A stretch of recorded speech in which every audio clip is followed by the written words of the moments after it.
Sir Arthur cotton విగ్రహాలు ఉన్నాయి. ఈరోజు ఇప్పుడే మేము ఆయన నా ఆఫీస్లో కూడా ఇప్పుడు ఎన్టీ రామారావు గారి విగ్రహంతో పాటు సర్ ఆర్థర్ కాటన్ గారి విగ్రహం కూడా ఆఫీస్లో ఉంటుంది. ఇప్పుడే ఆయనకి నివాళి జయంతి సందర్భంగా నివాళి అర్పించడం జరిగింది. అంటే బ్రిటిష్ వారిని మనం తరిమి కొట్టినప్పటికీ మన స్వాతంత్రం కోసం మంచి చేసిన వ్యక్తుల్ని మనం గుర్తుంచుకోవాలి అనే ఒక మంచి సాంప్రదాయం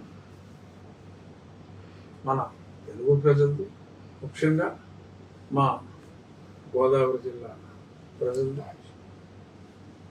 ఆయన కృష్ణా డెల్టా కూడా, ప్రకాశం బ్యారేజ్ కూడా మనం పేరు మార్చుకున్నాం, ఆయన హయాంలో ప్రారంభమైందే. కావేరీ డెల్టాలో కూడా ఆయన ఎన్నో మంచి ప్రాజెక్ట్స్ చేయటం జరిగింది. కానీ మా జిల్లాలో ఇచ్చినంత గౌరవం వేరే వాళ్ళు ఇచ్చినప్పటికీ కూడా, సరే ఇంకా మా జిల్లా గురించి నేను మరీ ఎక్కువ చెప్పుకోవడం సమంజసం కాదు. ఇక ఆయన వేసిన ఆ డెల్టా సిస్టమ్ గురించి ఒక్క నిమిషం మాట్లాడవలసిన అవసరం ఉంది. ఆ రోజుల్లో ఉన్న రిక్వైర్మెంట్స్ ప్రకారం కెనాల్ వ్యవస్థను రూపొందించినప్పుడే రాబోయే రోజుల్లో ఆ కాలువల రిపేర్లకి అనుగుణంగా ఆ పక్కన గట్లు డిజైన్లు అన్నీ కూడా చేయటం జరిగింది. ఇప్పుడు 170 సంవత్సరాల క్రితం. ఇప్పుడు సంకుచిత స్వభావంతో కొన్ని చోట్ల ఆ గట్లని ఆక్రమించటం, ఆ నీటిపారుదల వ్యవస్థకి ఎన్నో అవరోధాలు కలుగుతున్నాయి. సో అటువంటి అవరోధాలని చాలా వరకు, ఎందుకంటే డెల్టా ప్రాంతం చివరి ప్రాంతంగా మా ఉండి నియోజకవర్గం ఉంది కాబట్టి అక్కడ ఉన్న ఆక్రమణ వలన సాగునీటికి అలాగే తాగునీటికి కూడా మరి చాలా ఇబ్బందులు వచ్చినప్పుడు ఏదైతే ఒరిజినల్గా ఆయన హయాంలో ఆ రోజుల్లో ఉన్న ఆర్ఎస్ఆర్లు వీటి ప్రకారం చాలా వెడల్పు ఎంత ఉందో, ఆ డ్రైనేజ్ వ్యవస్థ, ఆ డ్రైన్ల వెడల్పు ఎంత ఉందో, ఆక్రమణకి గురైన వాటిని ఆక్రమణ నుంచి తొలగించి నీటి వ్యవస్థని ఒక దారిలో పెట్టే ప్రయత్నంలో ఓకే కొంతమంది సిపిఎం వారి దగ్గర నుంచి ఎన్ని ఇబ్బందులు వచ్చినప్పటికీ ప్రజలు పూర్తిగా ఈ మంచి సంస్కరణలో కనుక ఏదైతే సర్ ఆర్థర్ కాటన్ గారు ఆ రోజుల్లో ప్లాన్ చేశారో దానికి అనుగుణంగానే మేము చేస్తున్నామని ఈ సందర్భంగా ఆయన జయంతి సందర్భంగా గుర్తు చేసుకుంటున్నాను. కొందరికి గుర్తు కూడా చేస్తున్నాను. ఈ సందర్భంగా మీకు కూడా మీడియా మిత్రులకు కూడా క్లారిఫై చేస్తాను. మీ అందరికీ తెలిసింది, గత సంవత్సరం మొన్న క్రాప్ అయితే లాస్ట్ 30 yearsలో కూడా ఎప్పుడు లేనంత ఈల్డ్, కనీసం యావరేజ్న 10 బస్తాల ఎక్స్ట్రా ఈల్డ్ వచ్చింది. ఎందుకంటే కుచించుకుపోతున్న కెనాల్స్ని కానీ డ్రైన్లు కానీ ఆల్మోస్ట్ ఒక దారిలో మనం పెట్టినందువల్ల తగినంత సాగునీరు, నీరు నిల్వ లేకుండా పర్ఫెక్ట్గా డ్రైనేజ్ వ్యవస్థ ఉన్నందువల్ల ఈల్డ్స్ అనేది చాలా బాగా పెరిగినాయి. సో రైతాంగం కూడా చాలా సంతోషంగా ఉంది. అలాగే తాగునీరు కూడా మైక్రో ఫిల్టర్స్ ద్వారా ఏదైతే చెప్పామో అది సజావుగా అయిపోయింది.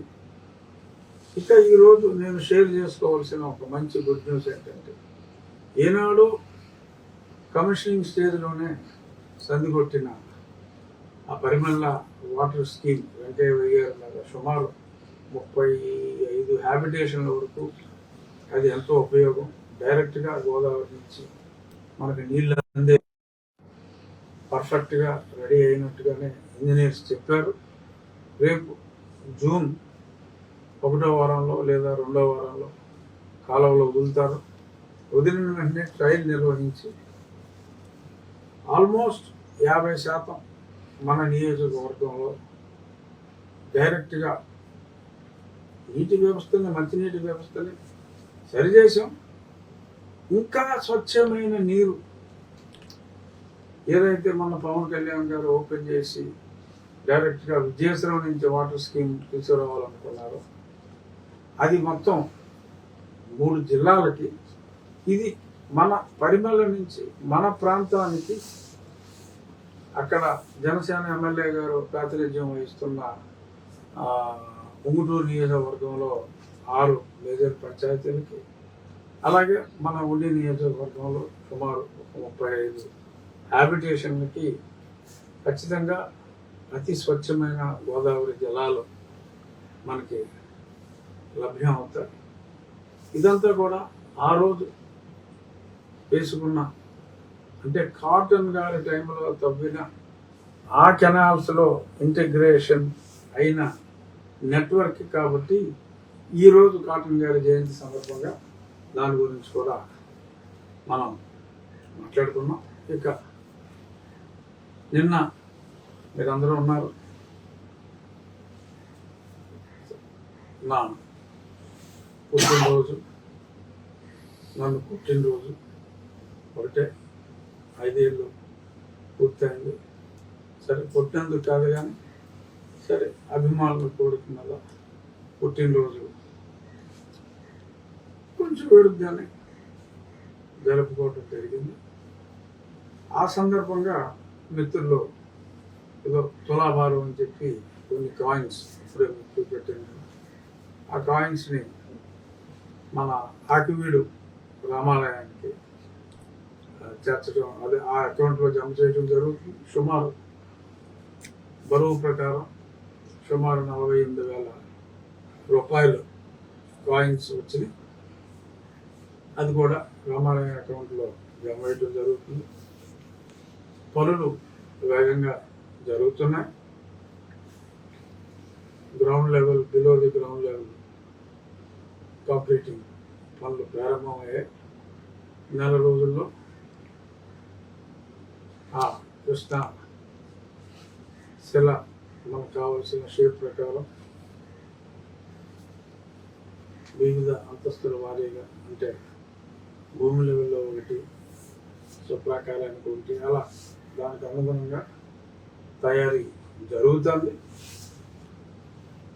అనుకున్న సమయానికి 6 నుంచి 7 నెలల మధ్యన ఖచ్చితంగా ఆ దేవాలయ నిర్మాణం పూర్తవుతుందని చెప్పి ఈ సందర్భంగా రామ భక్తులు అందరికీ, హిందూ మతాన్ని గౌరవించే వారందరికీ కూడా ఈ సందర్భంగా నేను తెలియజేస్తూ ఒక విషయాన్ని ఈ సందర్భంగా ప్రస్ఫుటంగా చర్చించవలసిన ఆవశ్యకత ఈరోజు ఉదయం వచ్చింది. లేదంటే సింపుల్గా ఆయనకి నివాళులు అర్పించి ముగించాలనుకుంటున్న ఈ మీడియా సమావేశం కొంచెం ఎక్స్టెండ్ అవుతుంది. ఎందుకు అంటే తను కాడే నవీన్ బాబు,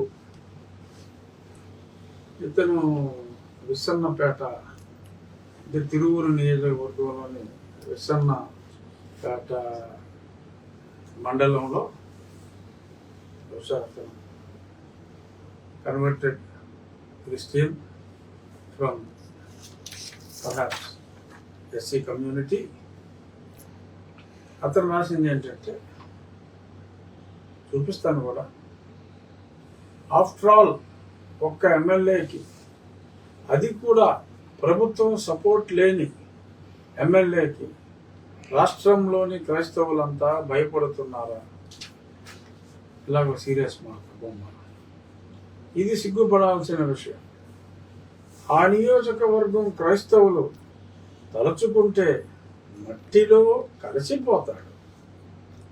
ఎప్పుడు శాంతి మంత్రమే కాదు, మన జోలికి వస్తే, మందిరం జోలికి వస్తే కత్తి కూడా పట్టాలి. ఇంకోసారి క్రైస్తవుల గురించి మాట్లాడాలి అంటే వణుకు పుట్టాలి ఈ నా కొడుకుకి, జై భీమ్ జై భారత్, చివరిలో ఇదొకటి.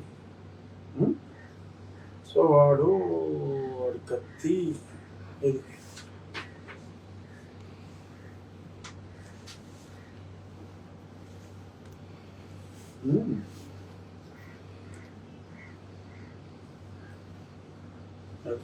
అన్నవరం సినిమాలో పవన్ కళ్యాణ్ గారిలాగా కత్తిపట్టుకున్నాడు.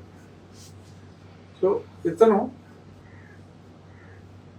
ఏదో ముసుగు, గతంలో ఇతను కూడా యువజన శ్రామిక రైతు కాంగ్రెస్ పార్టీ, ప్రస్తుతం తెలుగుదేశం ముసుగులో తిరుగుతున్నట్టుగా నా ఇనీషియల్ ప్రిలిమినరీగా చూసిన వెంటనే నేను తెలుసుకున్నా. సరే, మనమేమి ఇలాగా కత్తులు పట్టుకోలేం, అవసరం లేదు. కంప్లైంట్ ఇచ్చా, ఖచ్చితంగా మరి ఇలాగా కత్తులు బొమ్మలు వేసి ఈ రకంగా రెచ్చగొడితే ప్రభుత్వం లా అండ్ ఆర్డర్ చూస్తూ ఊరుకుంటుంది, గుడ్లు అప్పగించి చూస్తూ ఉంటుందని చెప్పి నేనైతే అనుకోవట్లేదు. ఖచ్చితంగా చర్యలు ఉండాలి. మరి ఇటువంటివి చూసినప్పుడు అనిపిస్తూ ఉంటుంది, మరి కేవలం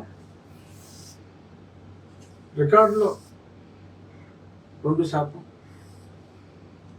అంటే చెప్పుకోవడానికే సిగ్గుపడుతున్నారు ఆరు భయపడుతున్నారు. రికార్డులో 2%, రియాలిటీలో 20% ఉన్నవారు ఈ రకంగా దుర్భాషలాడుతూ కత్తులు చూపెట్టి చంపేస్తామంటూ బెదిరించటం, మరి 80% మంది సంఘటితం అవ్వాల్సిన అవసరం లేదా? ఇప్పుడు మత సామరస్యం అనేది ఉండాలి, అన్యమతాన్ని గౌరవించాలి, అది మన రాజ్యాంగంలో ఉంది. మామూలుగా హిందువులకి పరమత సహనం చాలా అధికం, అది మంచిది కూడా. కానీ మరొక పక్క ఈ రకంగా మేము చెప్పినట్టు వినాలి, మేము చెప్పినట్టు జరగాలి, మాకు అనుమతులు అవసరం లేదు, మీరు అనుమతులు లేకుండా నిర్మాణాలు చేయడానికి వీల్లేదు, మీరు మీ గుళ్ళుకు వెళ్ళాలన్నా ఆ ప్రాంతంలో మేము ఇల్లు నిర్మించుకుంటే మా అనుమతి కావాలి. దీన్ని ప్రశ్నిస్తే అది ఎమ్మెల్యే అయినా ఎవరైనా ఆ నా కొడుకు ఈ నా కొడుకు అని మాట్లాడుతూ కత్తులు చూపెట్టి చంపేస్తామని చెప్పి బెదిరిస్తే ముస్తు కూర్చోవాలా? మనం కత్తులు పెట్టుకుని తిరగవలసిన అవసరం లేదు. కానీ మీదకు వచ్చినప్పుడు ఆత్మరక్షణ అనేది అవసరం ఉందా అనేది కూడా ఆలోచించవలసిన ఆవశ్యకత మరి ఈ పరిస్థితులు తీసుకొస్తున్నట్టుగా నాకు అనిపిస్తుంది. చూద్దాం ప్రభుత్వం ఆరు పోలీస్ శాఖ ఎలా స్పందిస్తుందో చూద్దాం. ఇలా ఒక మతం పేరు చెప్పుకుంటూ ఆ మతం వారు ఫలానా మతాన్ని ఫాలో అయ్యే ఆ ఎమ్మెల్యేని తుదముట్టించాలి, మట్టిలో కలిపేయాలి అని ఉన్మాదంగా మాట్లాడుతూ ఉంటే మరి ఖచ్చితంగా ఆలోచన వస్తుంది. ఇవాళ రఘురామకృష్ణరాజుకి వచ్చింది ఈ సమస్య, రేపు ఇంకో హిందువుకి వస్తుంది. ఒక దేవాలయం కట్టాలనుకుంటున్నాం, ఇంకో హిందువుకి వస్తుంది.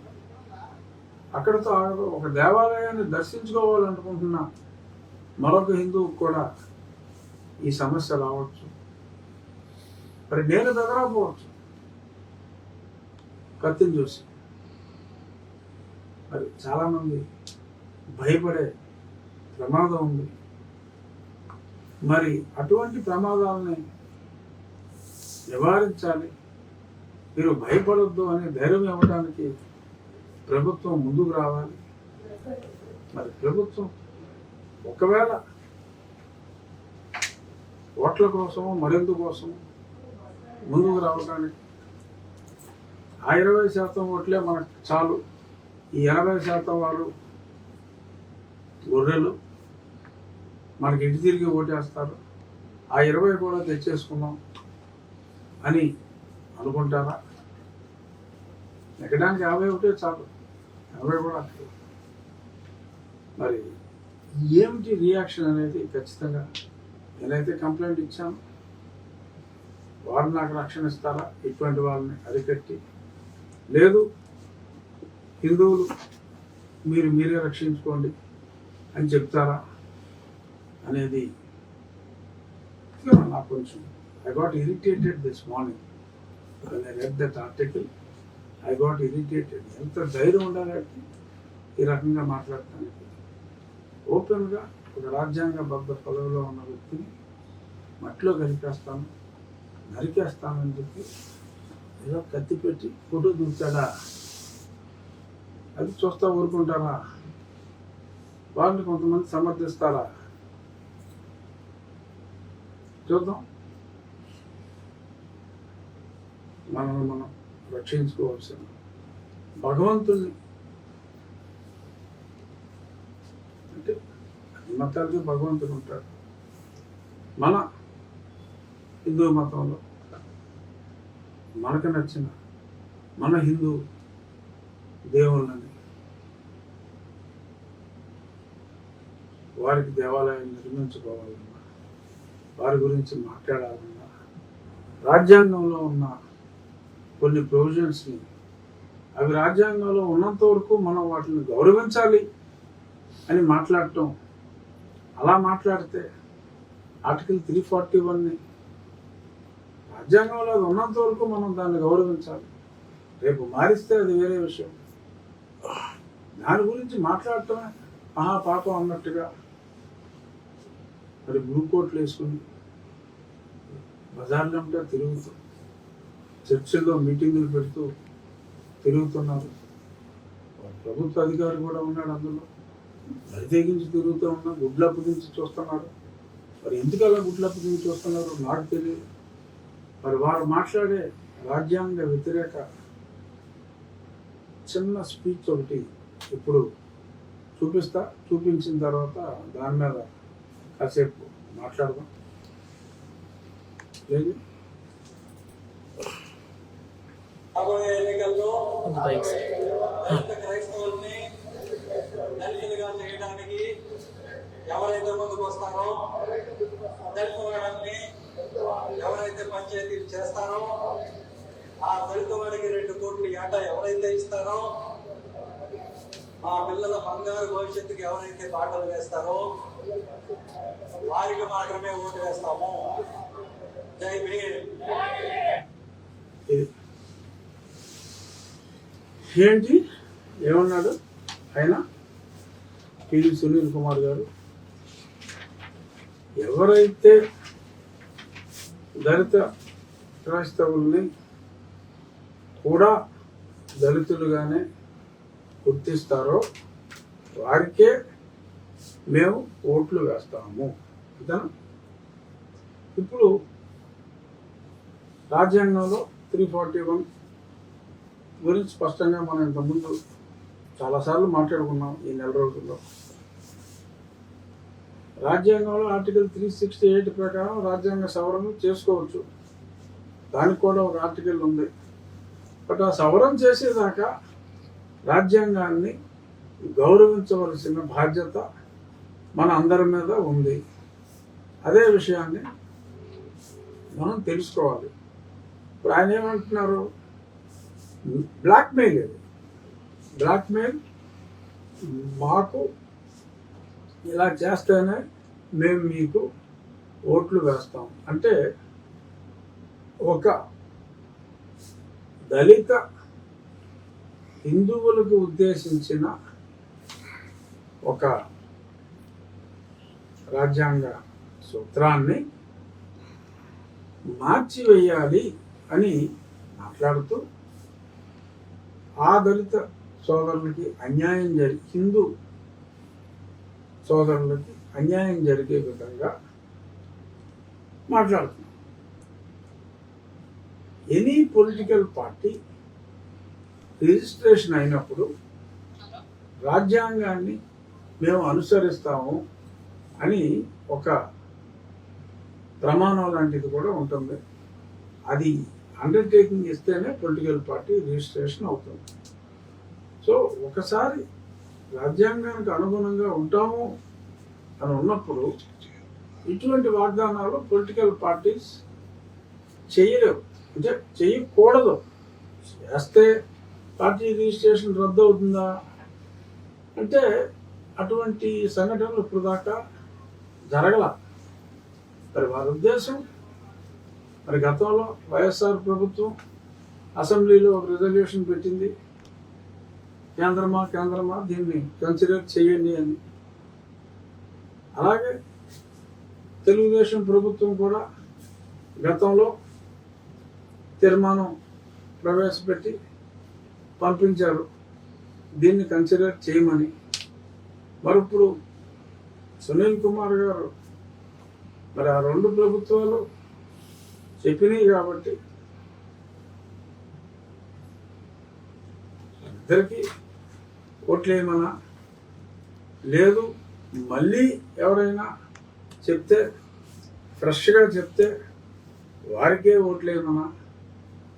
మరి ఏ ఉద్దేశంతో ఆయన ఇప్పుడు చర్చలమ్మట తిరిగి పూటకో చర్చలో ఈ రకంగా ఈ ప్రమాణాలు చేస్తున్నారు? ఇది దేనికి సంకేతం? హిందువుల హక్కులు కాపాడాలి అనే ఒక సామాజిక అంశం హిందువులకు కూడా వస్తే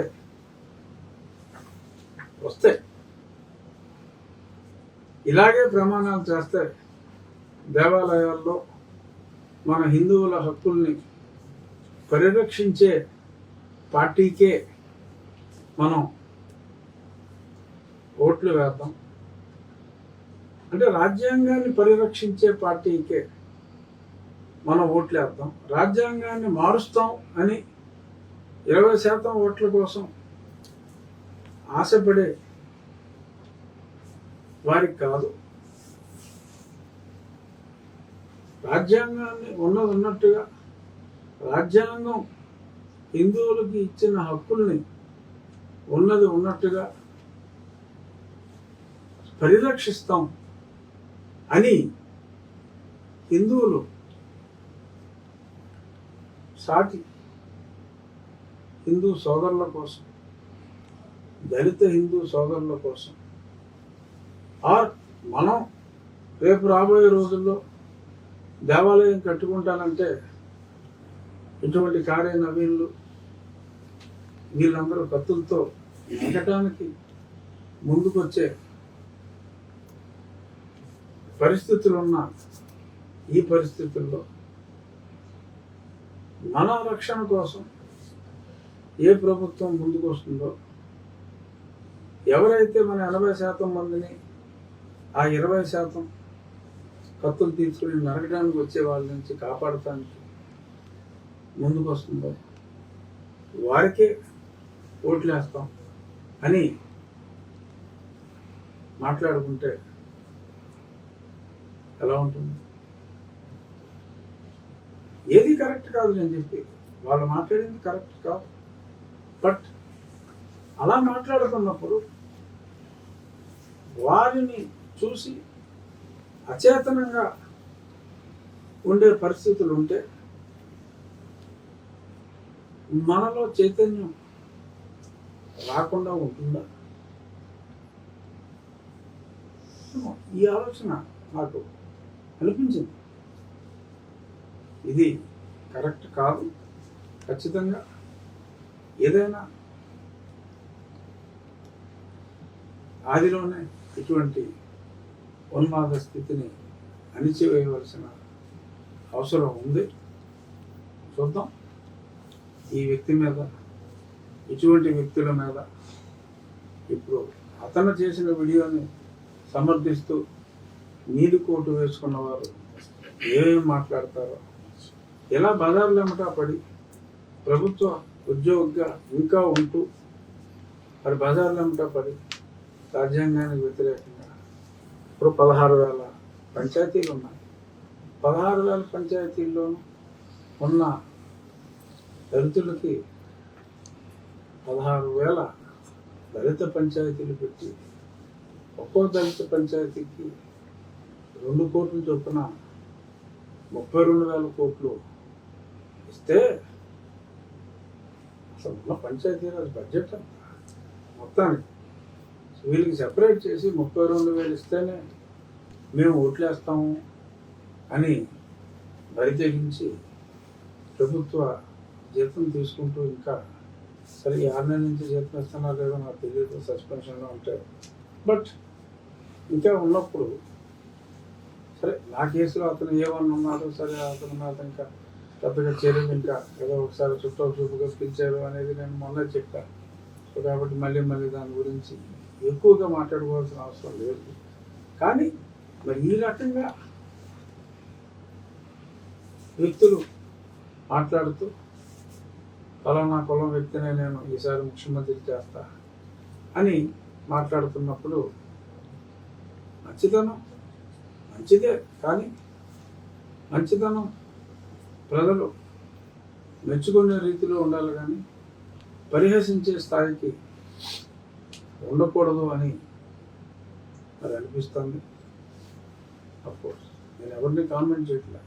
ఇతర విషయంలో ఎందుకు ఉదాసీనత, వారు ఎలా చెప్పుకుంటున్నా ప్రమాణాలు చేసుకుంటూ తిరుగుతున్నా, చర్చిలో ప్రమాణాలు చేసుకుంటూ చేస్తూ ఓట్లేవు అని మాట్లాడుతున్న బెదిరింపులకు ఎవరైనా బెదురుతున్నారా అనే ఊహ రావడం సహజం. అది ఊహ కావచ్చు, అపోహ కావచ్చు. ఏదైనా అపోహలు తొలగించవలసిన బాధ్యత కూడా ప్రభుత్వం మీద ఉంది. ఈ సందర్భంగా మరి నిన్న నా జన్మదినం సందర్భంగా ఉప ముఖ్యమంత్రి గారు, నేను అభిమానించే హీరో పవన్ కళ్యాణ్ గారు నాకు జన్మదిన శుభాకాంక్షలు తెలియజేస్తూ సనాతన ధర్మ పరిరక్షణకై కూడా నేను చేస్తున్న కృషిని ఆయన అభినందించటం నాకెంతో ఆత్మస్థైర్యాన్ని,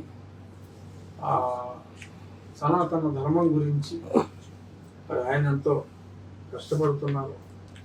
ఆ విషయంలో ఆయన అనుసరించిన బాటనే ఒక హిందువుగా నేను కూడా మరి అనుసరిస్తున్నాను. చూడండి, సెల్ఫ్ ప్రొటెక్షన్. నేను ఇంత గట్టిగా మాట్లాడింది ఎప్పుడు? ఉరికి నేను బాగు చేసుకుంటానంటే నువ్వు బాగు చేయడానికి వీల్లేదు, వెళ్తాను చూస్తానంటే నువ్వు చూడటానికే వీల్లేదు అన్నందుకు నేను అమ్మో ఇది చాలా వెరితెలలో రాబోయే రోజుల్లో వేసే అవకాశం ఉందని నేను రక్షణ కోసం వాటి పడాలి అని అనిపించి నేను ఈ ధర్మానికి నిలబడి ఉన్నప్పుడు ఆ స్థాయి నేను అభిమానించే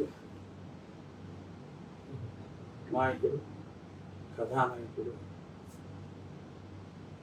నన్ను సనాతన ధర్మ పరిరక్షణకు కృషి చేస్తున్నాను అని గుర్తించటం నాకెంతో సంతోషాన్ని ఇచ్చింది. అలాగే నాకు ట్వీట్ల రూపంగా, మెసేజ్ రూపంలో ప్రత్యక్షంగా అభినందనలు తెలిపిన వారందరికీ కూడా నా హృదయపూర్వక ధన్యవాదాలు తెలియజేస్తాను. సార్, ఇప్పుడు ఆయన ఇండియన్ పబ్లిక్ పోలీస్ సర్వీస్ లో ఉన్నారండి సునీల్ కుమార్ గారు. మరి గవర్నమెంట్ నుంచి జీతం తీసుకుంటున్నారు కూడానండి. మరి ఆయన ఇంత బహిరంగంగా ఒక చర్చలో ఈ పిలుపునిచ్చినప్పుడు కేంద్రం కానీ రాష్ట్ర ప్రభుత్వం కానీ ఎందుకు ఆయన మీద చర్యలు తీసుకుంటున్నా వెనకాడుతుందంట? అదే కదా నేను చెప్పింది, ఎందుకు చర్యలు తీసుకోవట్లేదు అనేది నాకు అర్థం కావట్లేదు. కేంద్రం అంటే రాష్ట్రం తెలియచేయాలి. నేను ఇంతకుముందు కూడా ఎలాగ పిచ్చి పిచ్చిగా మాట్లాడుతున్నారని చెప్పి కేంద్రాన్ని కంప్లైంట్ ఇస్తే ఇది నిజమైతే చర్యలు తీసుకోమని చెప్పి వెరిఫై చేసి చర్యలు తీసుకోమని అక్కడి నుంచి రాశారు. ఆ కాగితాలన్నింటి మీద చర్యలు ఏమీ లేకుండా పక్కన పడేస్తున్నారు. నాకు కాపీలు వస్తాయి, నేను రాసిన ప్రతిదానికి నా కాపీలు వచ్చినాయి. అతని స్పీచెస్ అన్ని నేను ఇచ్చాను, అతను మాట్లాడింది చూసి చర్యలు తీసుకోమన్నారు. అప్పుడు జగన్మోహన్ రెడ్డి టైంలో పక్కన పడేశారు, ఎందుకంటే అతను చెప్పినవన్నీ అతను చేసేవాడు కాబట్టి. మరి ఇప్పుడు కూడా ఆ ఫైల్స్ అలాగే ఉన్నాయి, జిఐడిలో ఉన్నాయి. ఎప్పుడైనా చర్యలు తీసుకోవచ్చు. ఇప్పుడున్న ప్రభుత్వంలో ఉన్న ముఖ్యమంత్రి, ఉప ముఖ్యమంత్రి బదులు ముఖ్యమంత్రి ప్లేస్లో ఒక కులస్తుని, ఉప ముఖ్యమంత్రి ప్లేస్లో ఇంకో కులస్తుని పెడతామని చెప్పి తిరుగుతున్నారు. తిరుగుతామంటే మరి ఆ ఉదాసీనత ఏమిటి అనేది నిజంగా ఇట్స్ రాంగ్. ఏం చెప్పింది కూడా అదే. గతంలో జరిగింది లేదండి, ఇది లేటెస్ట్ గా జరిగింది కదా సార్. దీని మీద మీరు ఏమైనా కేంద్రానికి ఎన్నిసార్లు రాయాలి? ఇదివరకు అంటే నేను ఎన్నోసార్లు రాశాను. కొద్ది నెలల క్రితం కూడా మళ్ళీ రాశాను.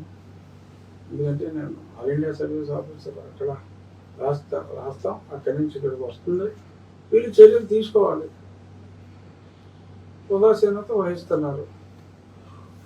మరి బహుశా ఆ 20% ఓట్ల కోసమేమో నాకు తెలియకుండా మనం చెప్పలేం.